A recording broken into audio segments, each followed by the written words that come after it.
So my name is Nichole Bainer, and I'm the founder of Modern Saint Living. Today we're going to be talking about discovering your sustainability wardrobe ethics, your sustainable wardrobe ethics, I should say. And this is a very broad topic, so we're going to break it down. Please feel free to use the chat and ask questions. I might not get to them till the end, but there's going to be some pieces that are interactive, and I would like to get your feedback, and it'll just make for a better experience for all of us.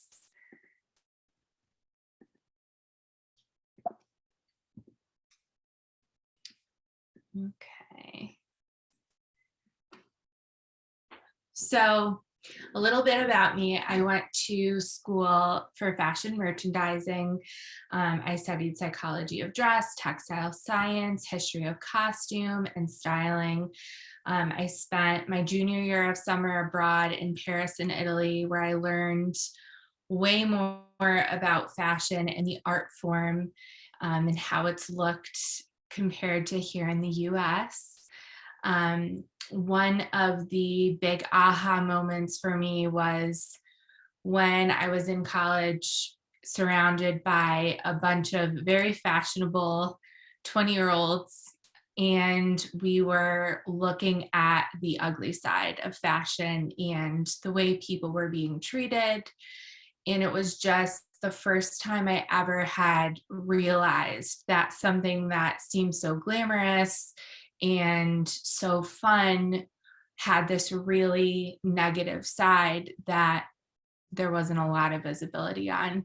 So we were actually watching the Nike documentary, and I highly recommend, I think you can find it on YouTube, watching that, because it was just so eye-opening to see how Nike was treating their workers, the conditions that they were in, the wages, how they were living.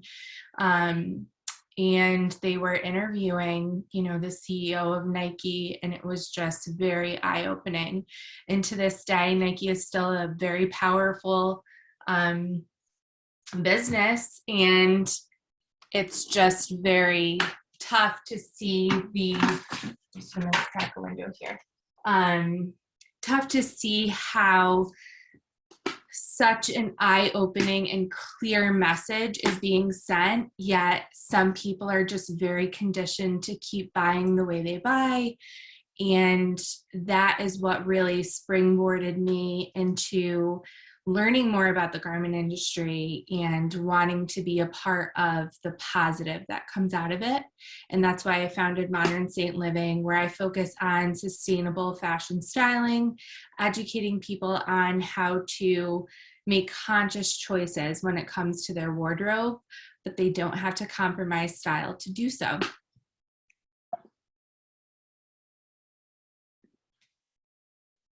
So if you want to pop into the chat, I have a couple of questions for you here.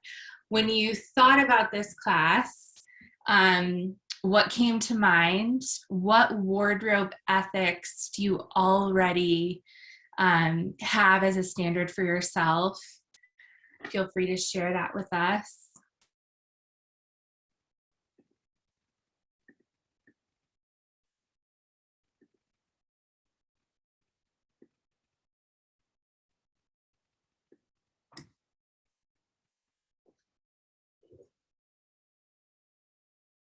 Making do with what I have. Perfect.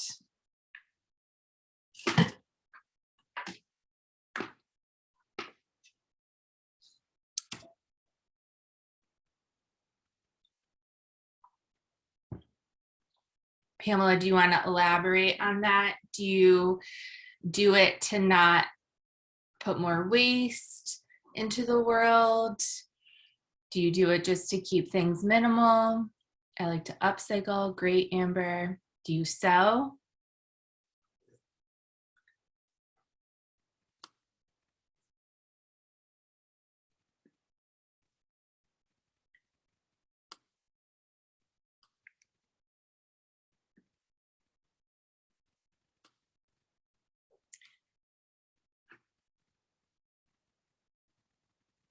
Love that. I do the same thing, Megan.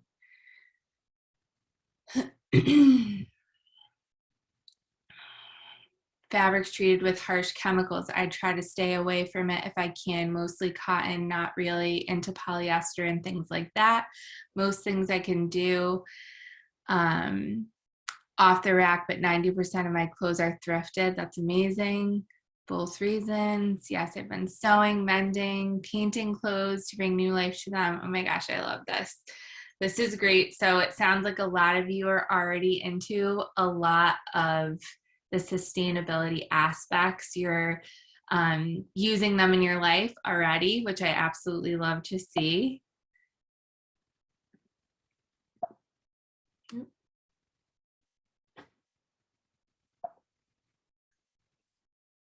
I have a little delay here. Just give me 1 second.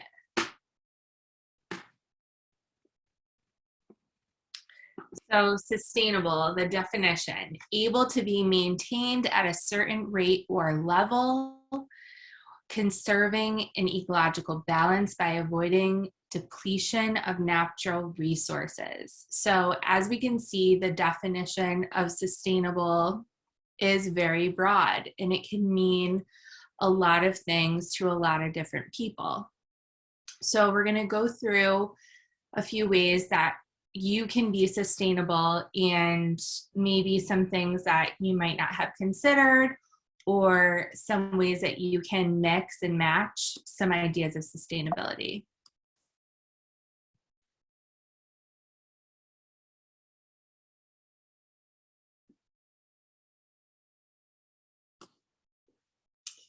So we're first going to start with talking about what sustainability is not. So fast fashion, I'm going to show you a short video about what exactly that means.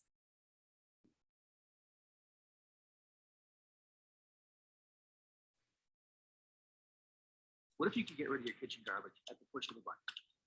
Hey, I'm Matt from Pila, and I want to introduce you to my friend Lo. At Pila, we're a team of engineers.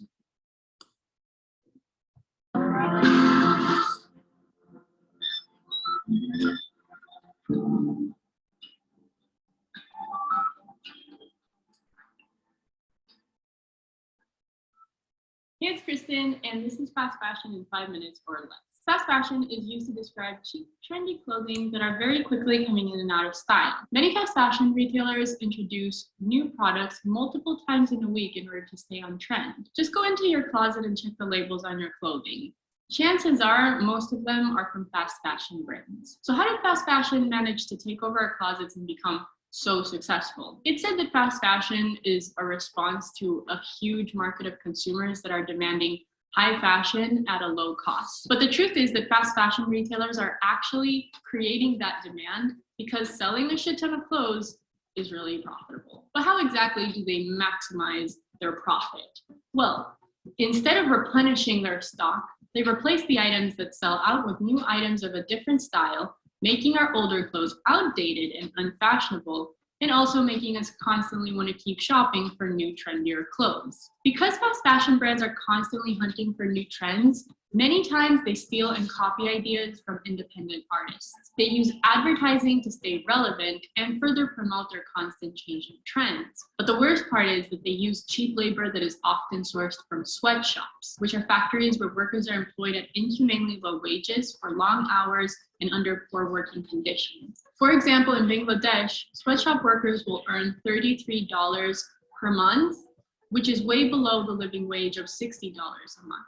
They're forced to work from 14 to 16 hours a day in often hazardous working conditions. Since 1990, more than 400 workers died, and thousands have been wounded in 50 major factory fires. Female workers also face sexual harassment and no access to maternity leave. Factory management in many cases prohibits the creation of trade unions, which prevents the workers from defending their rights. Workers are also exposed to harmful and carcinogenic chemicals, and child and slave labor are also prevalent in sweatshops. Fast fashion also comes at a huge environmental cost. Garment production in unregulated factories has resulted in toxic chemicals often used to create vibrant colors, prints, and fabric finishes. These chemicals can enter our bodies through our skin, They also harm the workers, and they are dumped into streams and rivers, polluting the water and soil of nearby areas. Because fast fashion is so cheap and disposable, consumers are throwing their clothes away at unprecedented rates. 5% of all landfill space is textile waste. On average, every US citizen alone throws away 70 pounds of clothing every year. Brands also choose to incinerate their old stock rather than donate it because they claim it ruins their image. According to a recent report, the textile industry emits more greenhouse gas emissions than international shipping and aviation combined, and with some reports even claiming it's the second dirtiest industry in the world. Fast fashion takes fashion victim to a whole new level. And if you are a fashion victim, stop it. Get some help. Stop it. Get some help. To get started, watch my video about how to quit fast fashion right here, and also check out my playlist that uncovers the.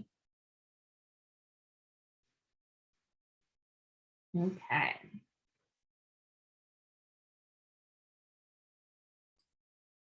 So buying the latest trends, as that was covered in the video, never wearing the same thing twice with social media, and the constant barrage of photos that are always streaming through, especially with younger generations. This is a big thing. If you're documenting everything, you always want to be in a different outfit. So this is another big contributor to unsustainable clothing habits.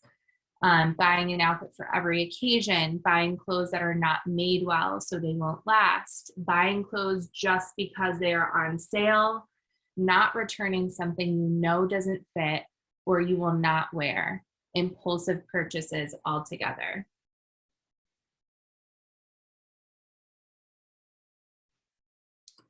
Greenwashing is a tactic that's used in the marketing industry, employed by companies that can cause customers to believe its products, services, or mission are more environmentally impactful than is true. So the biggest way to avoid greenwashing is reaching out to the brand directly and asking specific questions. If you feel like you're getting short responses or they're not understanding where you're coming from, chances are this label or this company is not, just knowledgeable about what's going on or the process. You can always ask to speak to somebody above the person you're speaking to if you're not getting a response. But typically, if you're doing well for the environment as a brand, the company wants that to be shared and spoken about so that the customers know that they're buying and supporting the planet.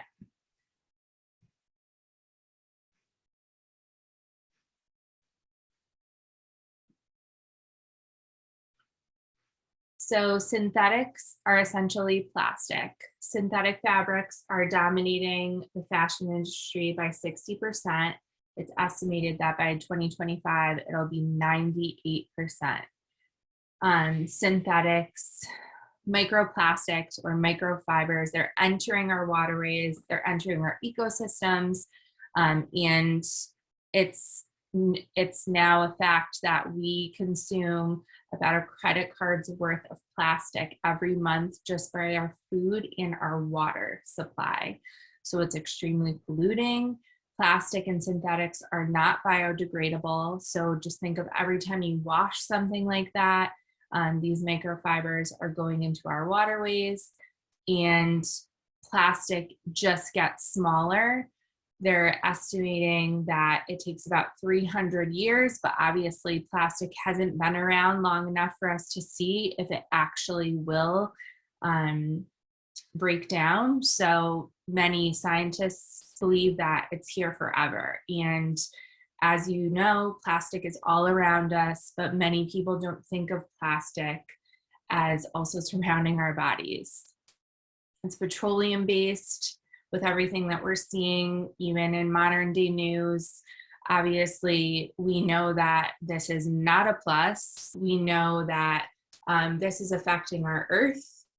And another part that I believe Pamela brought up is it's affecting our health. So research from Dr. Anna and Brian Clement show that synthetics near regions such as your genitals or your sensitive areas like breast can contribute to autoimmune disease, cancer, and fertility issues. If you think about it, most undergarments are made of synthetic fibers or a blend thereof.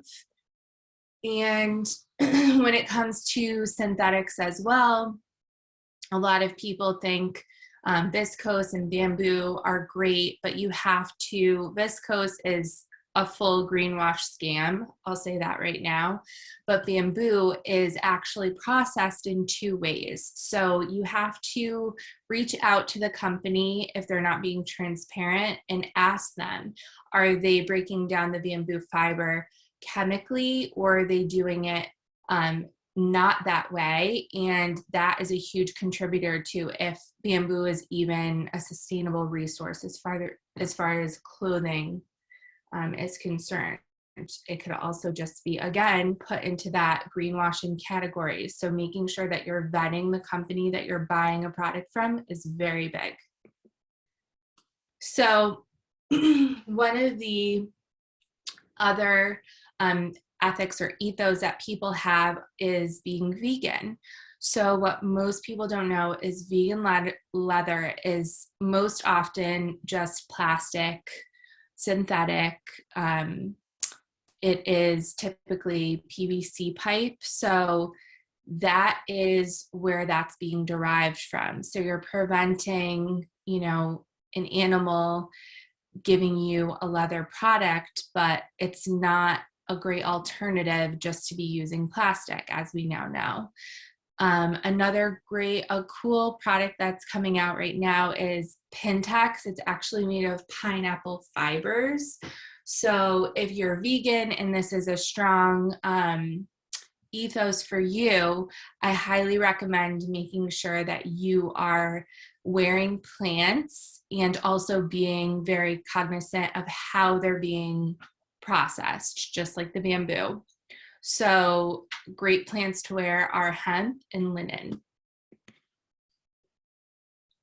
A lot of people have an ethos of using recycled materials. So I'm sure you've heard of recycled water bottle, fleece jackets, recycled cotton.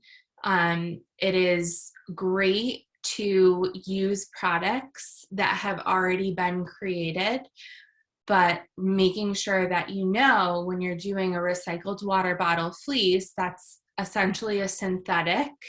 So making sure that you're aware, like, is this health-wise? Do I want to make sure that I have a layer between me and this fleece jacket? Don't wear it directly on your skin where it's touching underneath your arms or any part of your body that's deemed sensitive. And the same with leggings. This is another common thing that there's not a lot of options available for workout wear. So just being cognizant of, yes, it might be great to have a recycled material be made into something new, but knowing, like, was this a chemical soup that it took for this recycled material to become my t-shirt? And just having that information before you buy anything. Another ethos is shopping secondhand. So we spoke about this in the chat a little bit. Buying things that are from a consignment shop or gently used. There's so many different ways you can do this. You could do it locally, you can do it online. Websites like Poshmark, eBay, swapping. So you can swap like within family members or friends, or you can swap within your community. And this can kind of be one of those things that gets a little bit difficult just because we are sized very differently and our style might not be matching. So when you go to something like a swap, make sure that you're going in with the frame of mind that you're only going to leave with something if it fits your lifestyle and you're going to wear it. Just grabbing something because you brought something to trade is just one of those ways that we can kind of like get into that, you know, impulse buying mentality. So just being aware of that. Another great thing to do is just borrowing. You're saving money, you're saving the amount of items that are being brought into the demand. And also renting. This is a great option for things like gatherings or special events that you might be attending that you don't want to actually buy something that you know you only wear once. Being a part of the renting system is a great way to limit that resource being out there, and you also don't have to store the item. Another ethos is location. So if you look at your tags and you're aware of where your clothes are being made, this is a great thing to check in on. A lot of people, just like food labels, a lot of people don't realize that our clothing labels tell a story as well. And clothing labels are definitely very general. So you might see where your clothes are put together, but you don't know where the fabric comes from. So if that's important to you, reaching out to the company again and advocating, asking those hard questions, and just being in dialogue and showing this company that you're interested in learning the whole, you know, lifeline of how this garment came to be. This is something that happened in Bangladesh that I'd like to share with you. There has been another horrific incident at a garment factory in Bangladesh. An 8-story building collapsed today, killing at least 145 people and injuring hundreds of others. This just months after a fire killed more than 100 people and put the unsafe working conditions at many factories in the global spotlight. Now, that spotlight is also on a major Canadian brand. The CBC's Duncan McHugh has the latest on this tonight. It was pure chaos. A giant plaza with a market and several clothing factories inside. During morning rush hour, it simply collapsed. Officials discovered cracks in the building yesterday, but workers say they had no choice but to go in. We didn't want to go up in the factory, she says, but management forced us to go and said there was no problem with the building. As well as the dozens killed, over 600 people were injured. If this all looks tragically familiar, it is. Bangladesh has one of the largest garment industries in the world, and it's notorious. Last fall, there was a deadly fire at a factory that produced clothes for Disney, Walmart, and Sears. This latest disaster has a Canadian link. Specifically, clothes from Joe Fresh, owned by Canadian company Loblaws, were made there, though the building was managed locally in Bangladesh.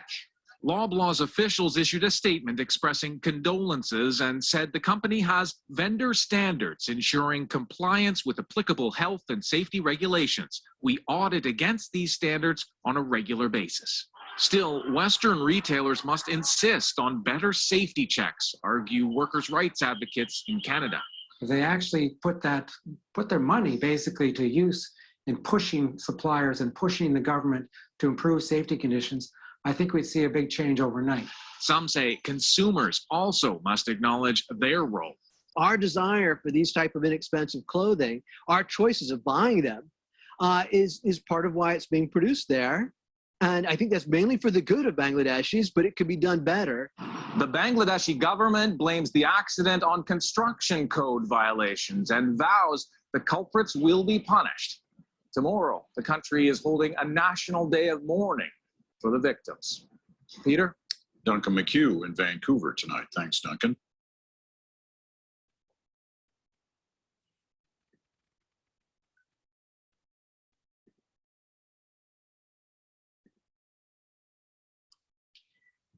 So this is, like they said, an example of a repeating offense that happens in these third world countries. They intentionally put labor forces where there is low regulations, if at all.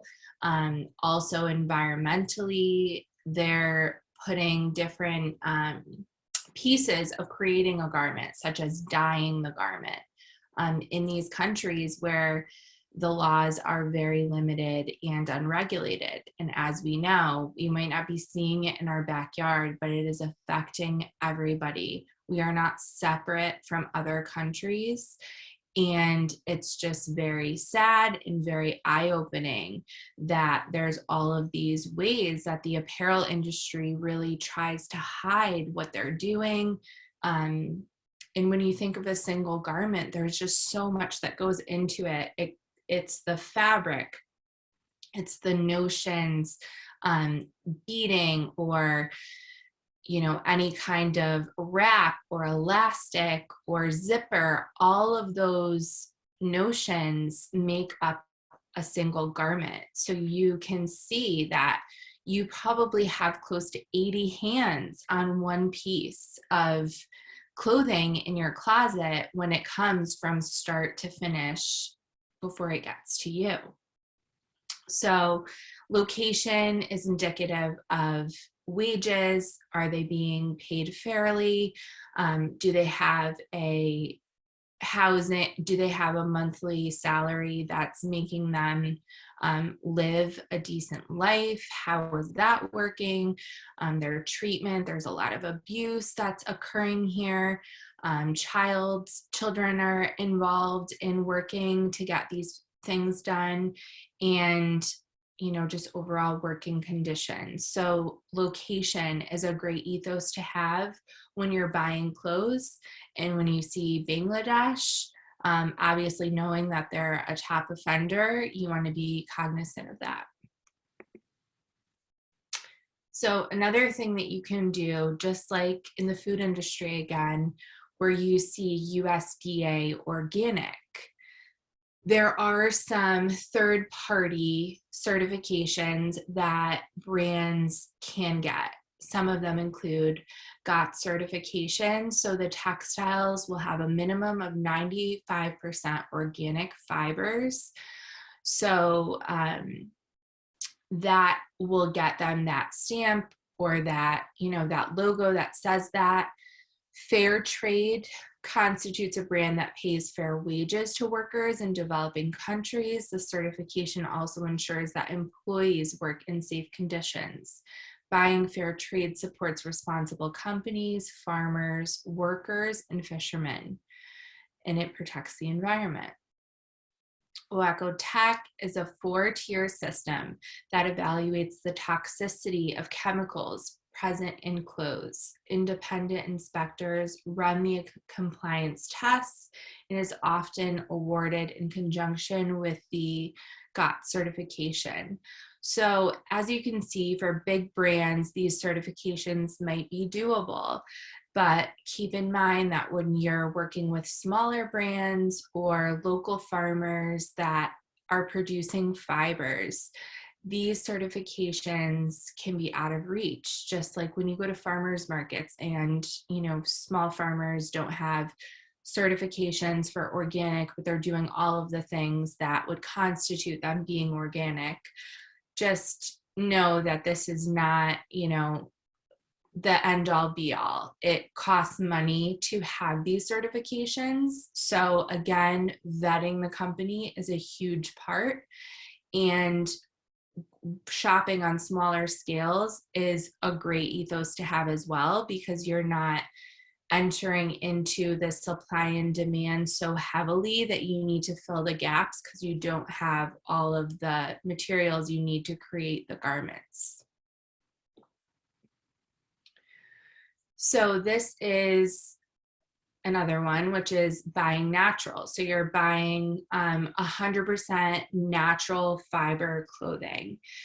And this actually is taken as a little a circular system illustrating for us how the whole process can really help the environment, help regenerate our soils.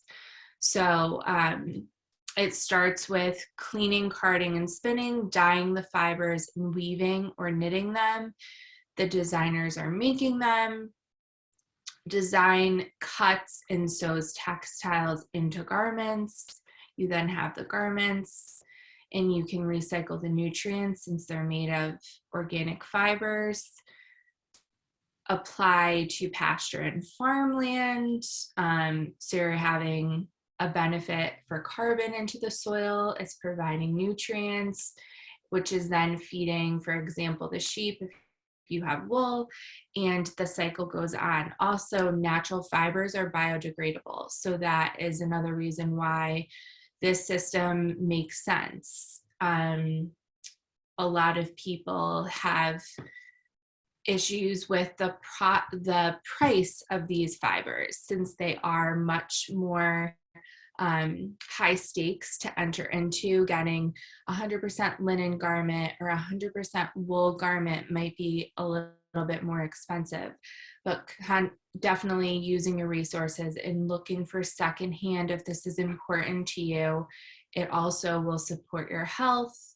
Natural fibers are more antimicrobial. So when you use synthetics, you might notice like your gym clothes, they smell more. They hold on to scent. And usually you're in synthetics and you're sweating if you're working out or you're hiking or you're doing whatever. So keeping that in mind, there are options out there to bring natural fibers into your workout routine. So you can wear, for example, wool leggings instead of spandex leggings or polyester leggings or nylon. And you will notice that odors are very limited. It's also really good for your skin because you're allowing that breathability. When you're wearing synthetics, you're really suffocating your skin and your skin's not able to breathe. So that's not helping your whole entire system drain lymphatically. You want to support your system. So this is another reason why natural is great, of course. And also, I just want to talk about habits. So with any of these ethos that we discussed, you can, create little habits or rules that you give yourself when you're adding something to your closet or possibly taking it away. So buying less, buying quality pieces. So instead of getting 5 new tops, getting 1 and spending that same amount of money, knowing that that garment is going to last longer and you're actually more apt to take care of it with you're just going to be more aware. You're not going to throw it on the ground. You're not going to disrespect that garment because you know it's quality and you want it to last. Buying small batch, again, supporting local designers that might be using dead stock fabric or natural fabrics locally. You can also most likely get, when you buy smaller or more local, you can get sizes fitting better in that sense. So you have to take less to the tailor, which is another great incentive to buy small batch. Often, a lot of shops, even on Etsy, ask for more sizing, just other than like small, medium, or large. They're asking for all of your measurements and they're going to make that garment to fit you well. And when a garment really fits you well, it looks elevated. The style is more transparent through it. The history behind sizing, which is very interesting too, is you'll see in big box stores that sizes are, say size small to XXL. They're sized that way so they can grab as many customers in that SKU. So as you get into more high quality or expensive pieces, you'll notice there's numerical sizing, and the numerical sizing makes many more sizes within the umbrella of small to extra large. So that's done intentionally. You're paying for the specificity of that garment really fitting you. Another great habit to have is doing your laundry mindfully. So I actually have one of my products here. This is called Textile Tonic. This is something that I created as an alternative for Febreze that's organic and not harmful to our bodies or our environment. And basically it kills bacteria on clothing, so you don't have to wash as often, which also leads to limiting the microfiber pollution when you wash a garment. So you can put it on things that, you might have to wash, say, every time you wear it or every couple of times you wear it. You could be doubling or tripling your wearage by just using Textile Tonic. Another thing that's important to do is know how to wash your garments. So reading your actual labels, making sure that, I talk to my grandma about this often. When she talks about doing laundry, she sorts things. She doesn't put certain things together. She's very cognizant of what can go with what. And that's kind of a lost art that has been happening, over the years, because we have so many synthetics in our apparel industry. And the whole benefit of synthetics is that they're easy to wash. You can wash them with anything. They don't really bleed into any other colors. And that makes people feel like, oh, it's so convenient. I'll just wear something that, has a stain guard on it, or that's anti-wrinkle. But all of those things are they're either chemically sprayed on or synthetic to begin with. And that in turn affects our health. So doing your laundry on cold, great for the environment, great for your laundry.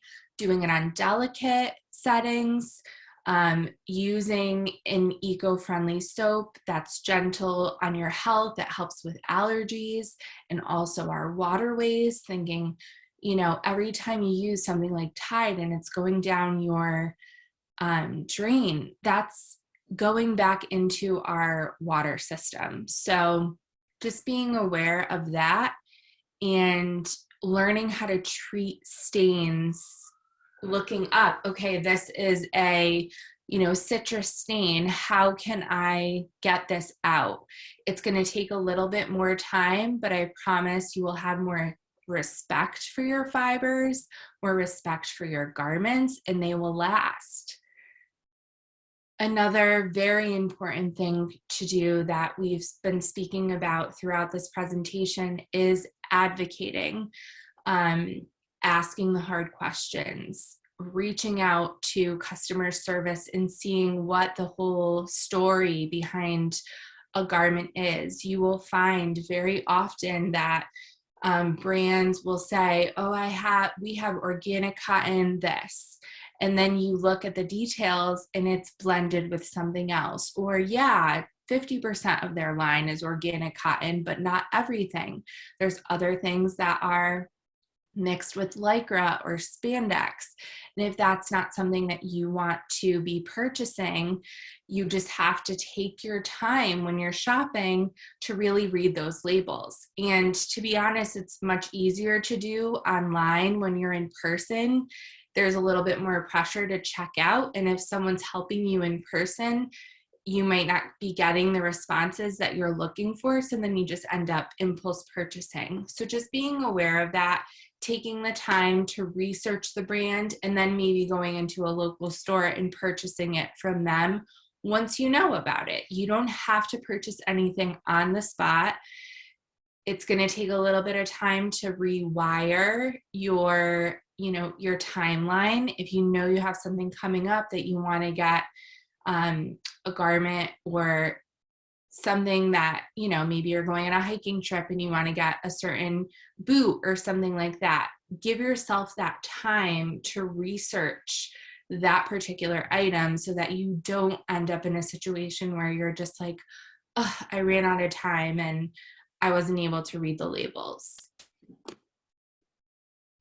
The most powerful thing that we can do is voting with our dollars. So just like the organic food industry, these things were not as easily available to us, and not a lot of awareness was brought up around the importance of eating this way.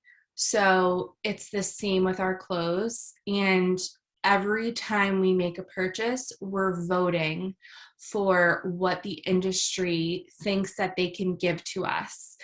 And it's very important to keep that in mind. There's so much power in voting with your dollars.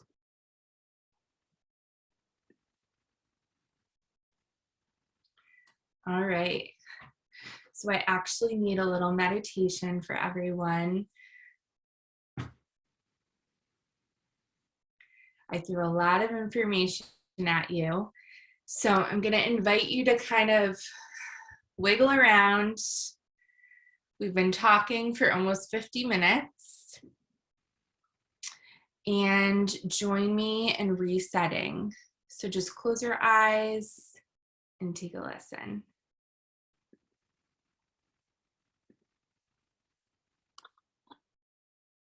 I invite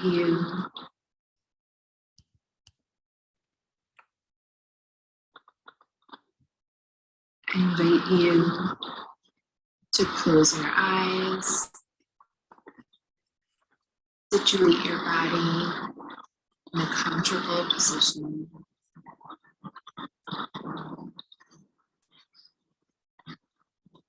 Take one deep breath through your nose.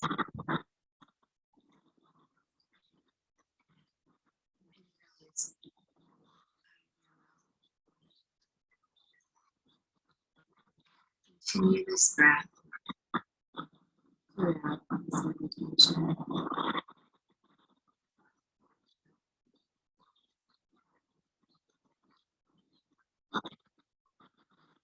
Sometimes when we dive into a topic, you feel take a moment to cleanse your body by releasing this overwhelming breath.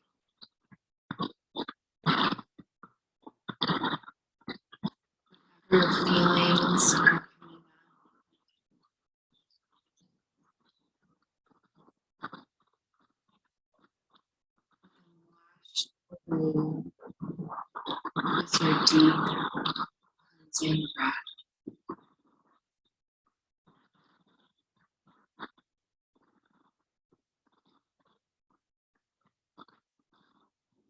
Visualize yourself standing in front of the mirror in your favorite outfit, doing what brings you the most joy.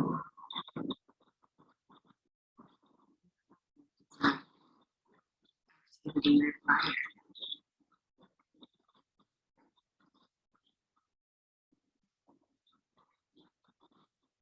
Gaze at yourself lovingly.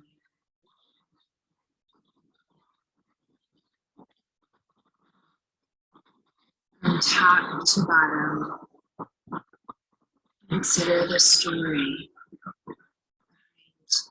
behind every garment that is adorning your life.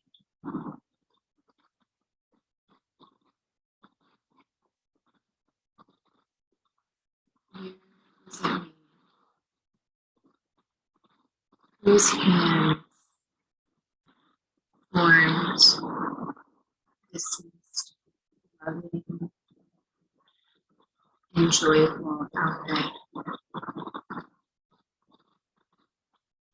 What fibers others went into it. What plants grew to create what farmer planted the seed. Start from the beginning.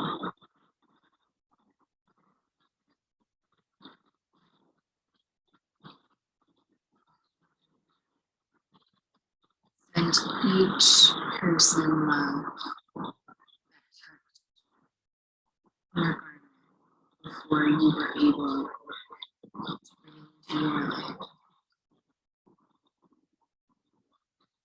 Send each person peace. Send each person abundance.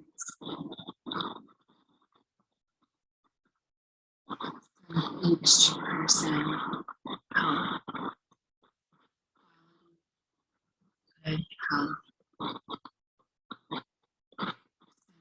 Send each person joy. I want you to take a couple of moments now and go through each garment on your body and send all of these feelings.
Now imagining you're done doing the activity that brings you joy, that just helps.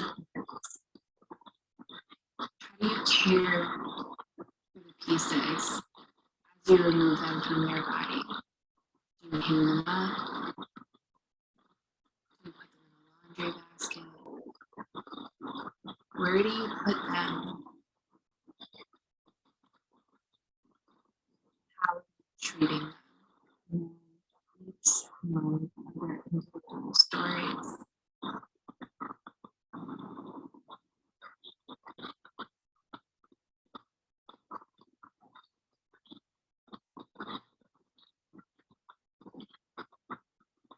These clothing pieces provide you with comfort, protection,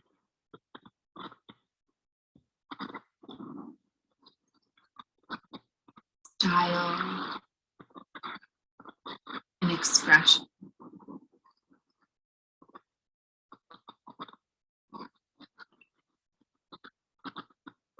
Their value is based on not only monetary, but hours and lives, crops,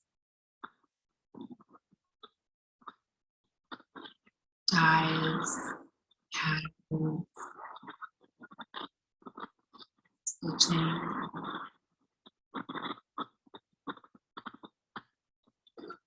And also, when you're done with this outfit, and you can no longer mend it, the cost is to be lower.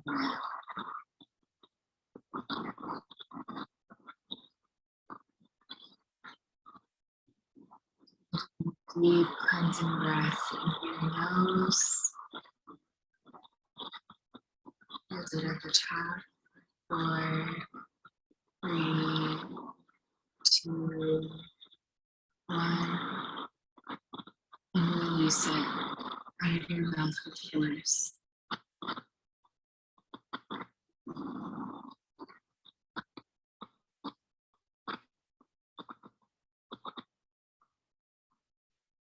Think this outfit,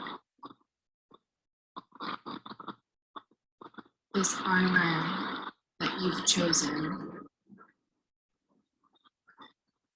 but all of the energy and the outputs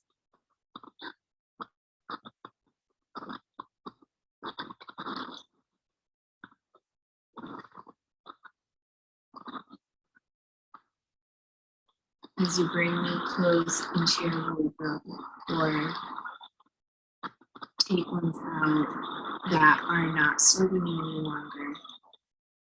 Remember the energetic fields that these pieces carry.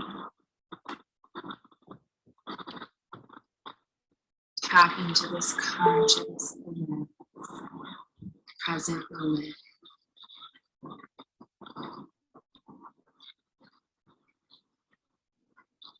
Know that every time you add something to someone, you are voting for the type of world you want to see.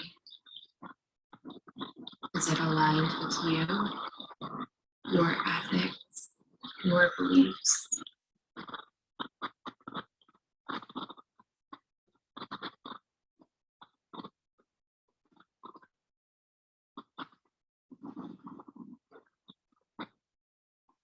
And slowly start to flutter your eyes open.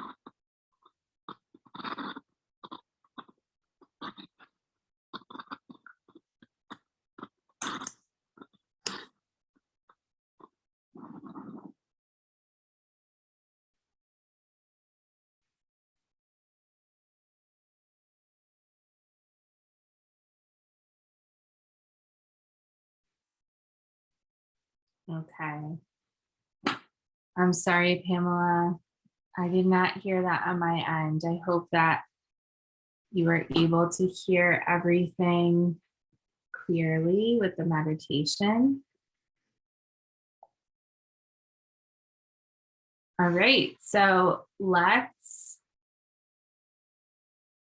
feel free to unmute yourself, or if you want to use the chat box, and you can start asking questions about the presentation.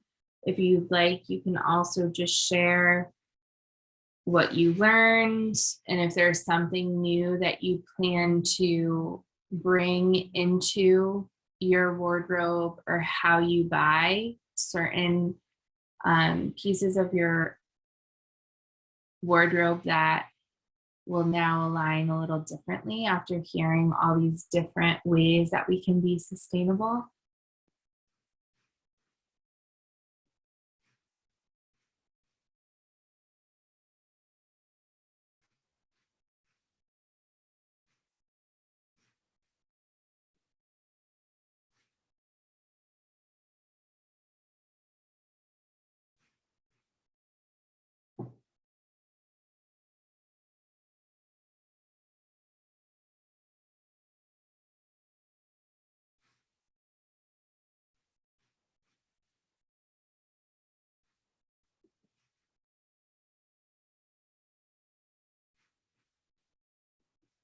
So as you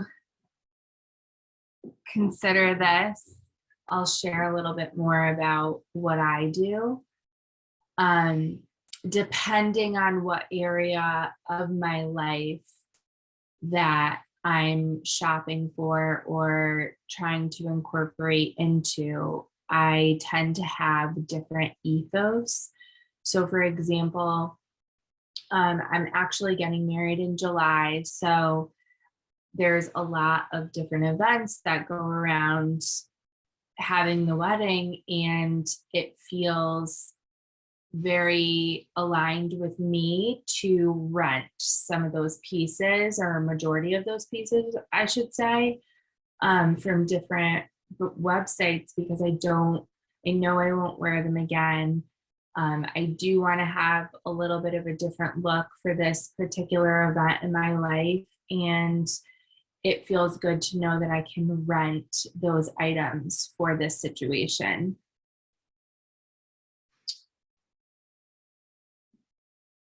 Amber, I'm going to ask more questions from brands. This is a huge step. If we buy, even if people continue to buy the way they buy, if we just ask more questions, those questions will be elevated. That is all documented, what people are being asked through customer care. And it's really helpful, and definitely helpful to reach out to local, policymakers and people in your town, advocate for what you're looking for, going into shops locally and saying, hey, I would love to support this business, but I'm not seeing anything that aligns with my ethics in here. And I just want to let you know what they are. Saying it in a nice way, maybe going in when it's slow and there isn't an audience. You don't want to embarrass anybody, but you will be heard in that situation, and you will be so respected for taking the time out of your day to calmly say that to, a retail shop owner that might be in your community, or might have one product you really love, but that's kind of the only thing you buy there. It's a great, great way to connect and show that you're invested in their success and what you want to see. There's just so many ways to do this. And I'm happy to see that, Amber, that's something that you're going to introduce and do more of.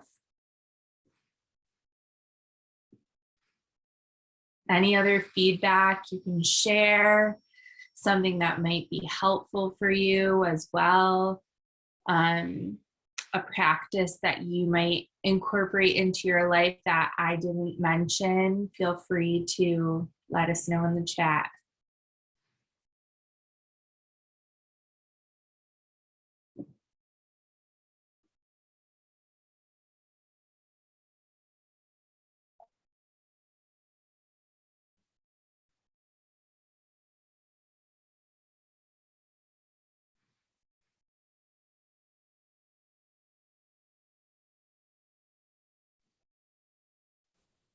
Hi. Hi, Hi. everyone. I'm enjoying your presentation. I'm Stacy from Delaware. So anyway, I wanted to attend today. I'm a strategic planning consultant, and my daughter is in college. She's going to a really good school. Her major is textile design with a concentration in sustainability. So I want to help her start her own business. And the garments or the fabrics that she will be making will be using obviously sustainable and eco-friendly products. So I found it interesting, Nichole, when you were talking about recycled water bottle fleece. Be careful to wear something underneath a fleece that has something like that in it. And I was thinking, wow, that explains why some brands of leggings that I buy will really make my skin itchy. And I don't take the tags off, since COVID and all, some of the fitting rooms are still closed, and you have to try it on at home and then return it if it doesn't work out. And I told myself I have to remember not to buy this particular brand because whatever it's made out of is really itchy.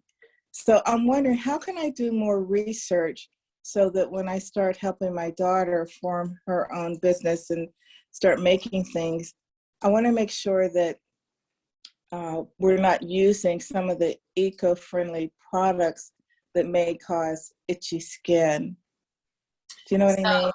Yeah, absolutely. So there's allergies that are a part, of course, of like the health issues that can come up, but definitely you just have to like source back. You have to keep that communication line open. That's very important. I worked in men's apparel for a long time in product development. And the biggest thing that I saw was, and this is like very standard in the industry, like just like if you say you have a cracker that you love to eat and then all of a sudden you see like the recipe changes, the Yes. recipe can be changing in your garments constantly. Like if they ban something, like for example, plastic this is a perfect example, BPA, like people see that and they're like, oh, it's BPA free. Well, they made another chemical that acts just like BPA, does the same things to our endocrine system, but it's not called BPA, so they could put BPA free on there. So it's just constant, checking in, and unfortunately, there isn't an easy answer for that. You constantly have to be in communication and vetting these companies. Another great resource who's local is Mary from Locally Dressed. She's doing a challenge that's starting, I believe, in the spring, where she's only wearing items that are a certain radius from her home. And by doing that, she really has to be involved in where these garments are being made, like showing up at the farm, figuring out like, how do you process this wool piece that I'm going to be wearing as a sweater or as leggings or as whatever. So just being really involved in the system, but that's an amazing goal and aspiration you're working on together with your daughter. But it's just one of those things, unfortunately, it's going to be constant check-ins. So the easiest thing I would recommend doing is like making a list of questions and then just kind of revisiting maybe quarterly with your textile suppliers. Okay, thank you. That's very helpful. Thank you. Thank you, Megan, for putting in Locally Dressed. This is a really cool resource for everyone. Feel free to check out what Mary is doing. It's amazing. What's it called again, Mary? Locallydressed.com. Megan just actually added it to the chat. Okay, thank you so much, Megan. Thank you.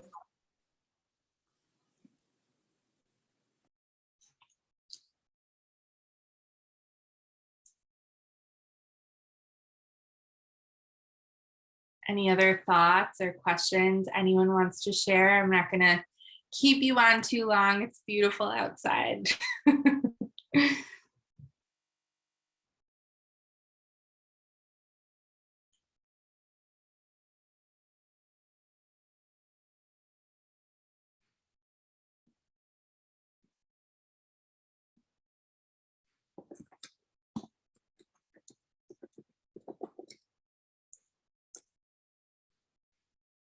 All right, well, I will check back on this, but I also wanted to just give this offering.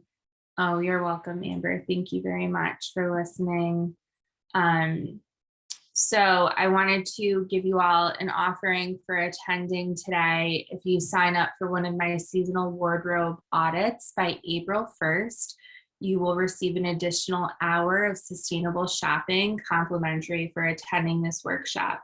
You can find more about my services on modernsaintliving.com, and I'm always happy to answer questions via email too if you think of something after.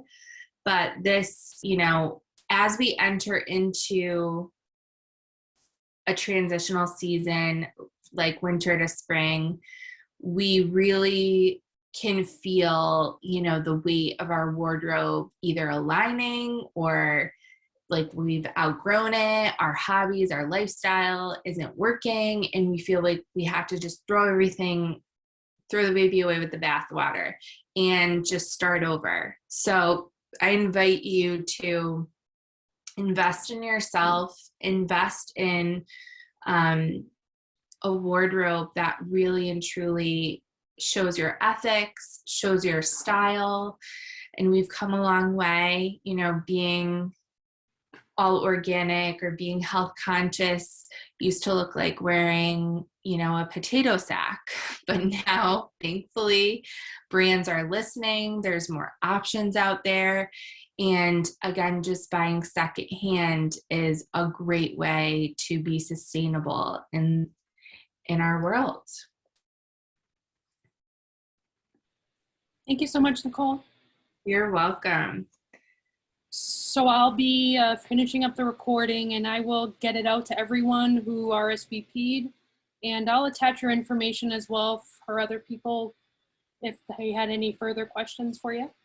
Perfect. Thank you so much. Thank you everyone for joining me live and everyone that's taking the time to listen to the recording. I hope you all have a great Sunday.